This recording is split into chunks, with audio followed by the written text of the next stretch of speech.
Must have lived, he did live long enough for 50 probably years with the wounds. to know where the science was pointing. Yes, but it doesn't reverse. You follow the fabric of the initial culture. What is your belief then about Padre Pio? I think that if there's anything as divine intervention, I think he's the closest that we have of that. And he was not canonized because of the wounds. He was canonized because of the miracles and so forth. But my interest in stigmata goes beyond that, in that as I look into how the mind can micromanage the immune system, I look at what would be the opposite of that. How can the mind also heal? And based on the knowledge that I've developed on stigmatas, I've been working on what I call the mind-body code, working with illnesses like fibromyalgia, lupus, and other kinds of autoimmune illnesses to reverse that based on the mind-body code that we know. Let's look at Padre Pio as an example. I mean, the Vatican, as I say, bugged his confessional. He was branded a psychopath, Yes. exploiting the credulity of people.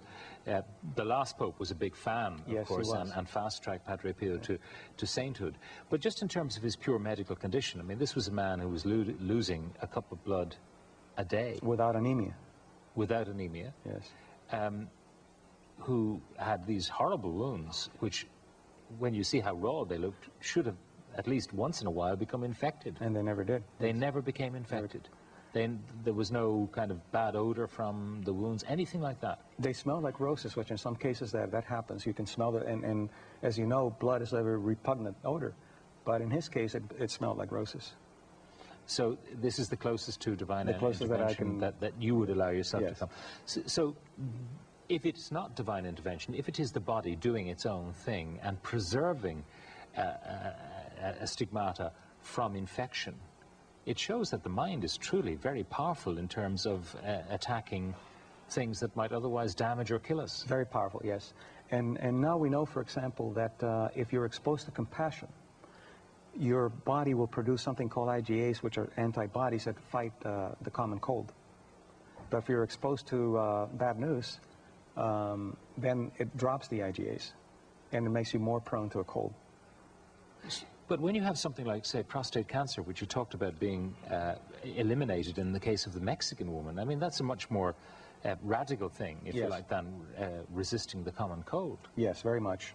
And I think what happens is that when something that a person considers to be divine intervention occurs, it's almost like they've given themselves permission to trigger into their own healing process that we have. We have a very powerful healing process, but we lack the worthiness to feel that we can actually do it ourselves. So we need a prop. We need either Christ, or we need someone to tell us, including a physician, to tell us that it's okay to heal. You say that guilt is quite destructive. Yes, very much. And it can just prevent you having that ability or releasing that Yes. ability. But it does suggest, if what you say is true, that hypnotism, for example, as hypnotists can get people to give up that most noxious addiction, which is nicotine, so it's a powerful effect they can have. Could a hypnotist talk you through having no guilt and trigger your immune system to cure cancer, for example? No, because in hypnosis, you don't know what's being done to you. And with guided imagery, you actually know the process. So in hypnosis, for example, cannot cause the tissue to tear. It can cause you to not have pain, for example, but it cannot tear tissue. So hypnosis is more of a process that you're not aware of what's going on. And in order to actually heal, you have to know that you're a participant in the healing process. So how does your technique work? I mean, is it an analog technique that you imagine certain things happening and you visualize and say, Yes. okay, I'm getting my little troops in order, they're going to go in there and attack the prostate or whatever? Well, the interesting thing about it is that pop psychology has really failed in explaining these kinds of things. If you're told that you're a good person, it doesn't work unless you believe it at a deep level. So these techniques take you to a deep level. They open up the nervous system to allow you to be receptive.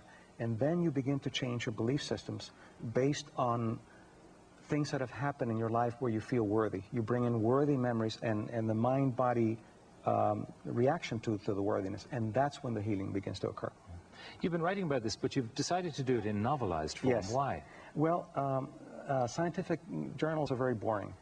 So the public will not be interested in reading it. So I wrote a novel explaining the process of stigmata, but also explaining how the mind and the body work and how you can do healing processes based on changing beliefs at the deep level.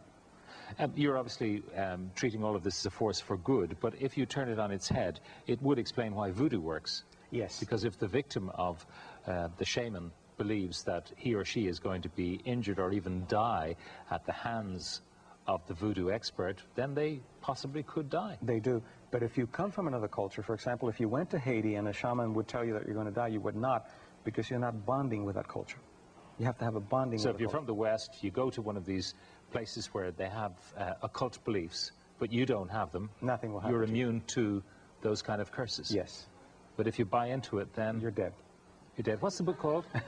It's called The Men from Autumn, and it's about a Celtic Spaniard, and that's where my family is from.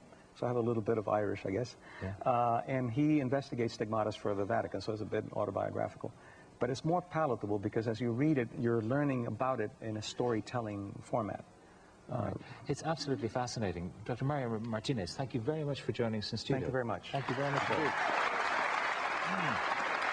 Dr. Martinez will be speaking in Galway on Sunday and in Dublin in the Stillorgan Park Hotel next Friday. If you want further details, you can find them on www.seminars.ie, but we'll also have the information on the Late Late Show website. That's the end of part 2. Back with more in a couple of minutes' time.